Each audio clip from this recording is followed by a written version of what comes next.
Hungary has a chance to exit the excessive deficit procedure, Olli Rehn, European Commissioner for Fiscal and Monetary Policy, said, expounding the Commission's spring projection for the Hungarian economy. To that effect, however, the government should take further steps to keep its budget deficit below 3% of gross domestic product, he said.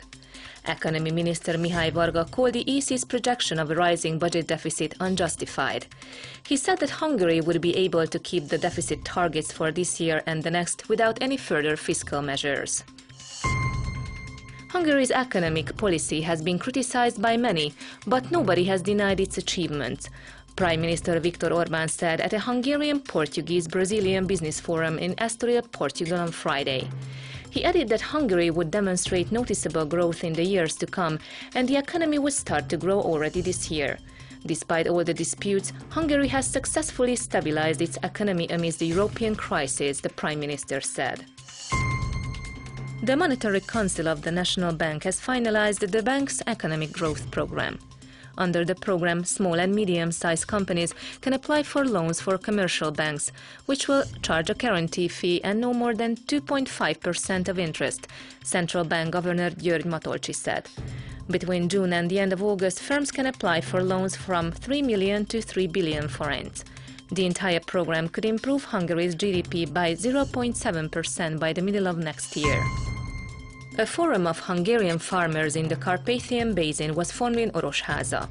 The forum seeks to promote cooperation between farmer associations and build closer trade and business relations involving the Hungarian Agricultural Chamber, National Farmer Federation Magos, and the government. State Secretary in charge of Hungarian communities abroad, Zsuzsanna Répár, said that national cohesion, integrating Hungarian communities across borders, should be manifested in the daily life of people working in agriculture. The Democratic Union of Hungarians in Romania, RMDS, disagrees with the plans to develop the public administration regions without a parliamentary debate, based on government responsibility. The current regions for development are planned to receive public administration rights, and government commissioners will be appointed to head them. Issues around dual citizenship will be on the agenda of the Slovak parliament once again.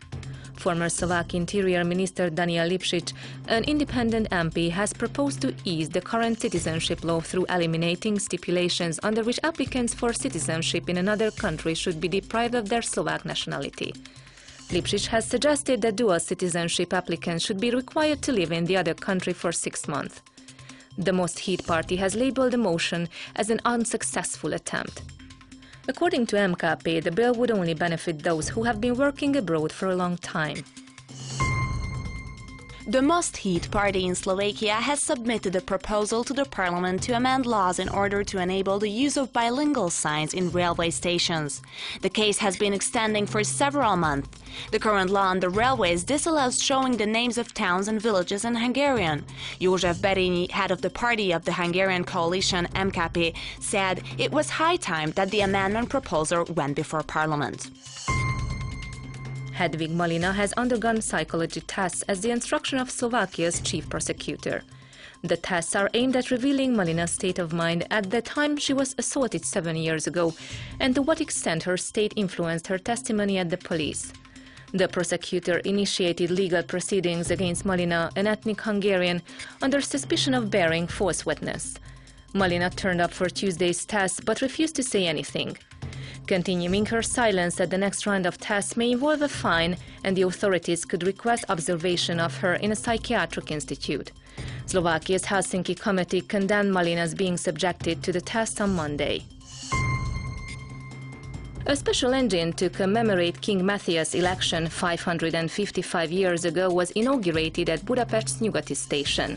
The engine, decorated in black and gold, will run both in Hungary and Romania under an agreement between the two countries' railway companies. The agreement eliminates an earlier practice of changing engines each time a train crossed the Hungary-Romania border, Hungarian Railway Chief Ilona Dávid said at the ceremony. An exhibition entitled Wandering Settlers, presenting the history, traditions and culture of the settler people, opened in central Hungary's Fábián-Sebestyén. The owner of the collection has been collecting objects evoking the settler past since he was 15. The exhibition seeks to promote settler culture among Hungarians in the mother country. Csaba Borboly, the head of Council of Hargita County, said at the opening ceremony that secular land not only has a Hungarian past, but would have a Hungarian future too.